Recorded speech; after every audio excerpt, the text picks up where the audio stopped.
We've been flirting with the idea of building a social media platform in India. How do you think? On top of Zerodha or separately? Separately. Zerodha is more like fintech, asset Exactly. management, broking. But you could do like a lending. super app effectively. It's, it's Super apps have never worked in India. A lot of people have tried it. Actually, outside of China, they've not worked anywhere, right? Really. yeah. I'd say I'm wondering whether in. Do you think that has something to do with? I have an example where it did work, which is like an interesting one. In Ukraine, they have a super app, which I think is brilliant. Also, we have a pleasure of working with their government, and where they are trying to create the first agentic government.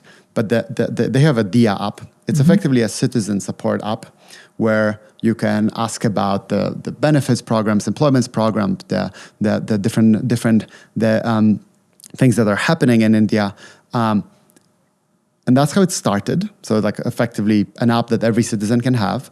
Of course, the passport information, the visa information, etc., that you can travel and ID yourself with. But then they have multiple ministries and the way they operate. So they have multiple ministries where you have tech resources embedded in those ministries. So foreign affairs will have a few engineers working there. Internal affairs will have that. Education and ministry will have that. And now those people try to figure out how to automate part of the government work and then bring it back to the digital transformation ministry, which is responsible for the citizen support app. And now what has started happening is that it started effectively adding modules across the entire government. So now you can have healthcare information.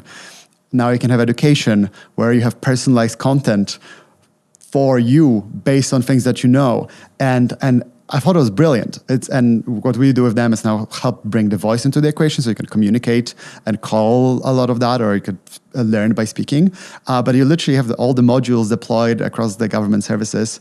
And I thought it was brilliant for two reasons. One is like that you embed those resources. Like in the AI world, it feels so right. That's like, as I think about young entrepreneurs building their companies, like you want, of course, engineering talent, but you want the engineering talent in sales and go to market and in finance and in like all divisions, because it can help get smarter.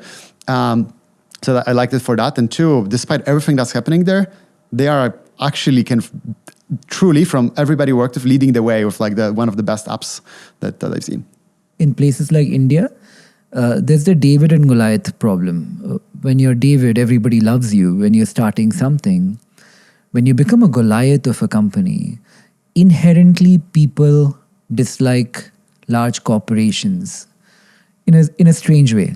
It's like almost everywhere a little bit. Yeah. Even in America, I think there's a little bit of anti-incumbency and a rebel inside everyone. And hence, I don't think a super app works in places like that.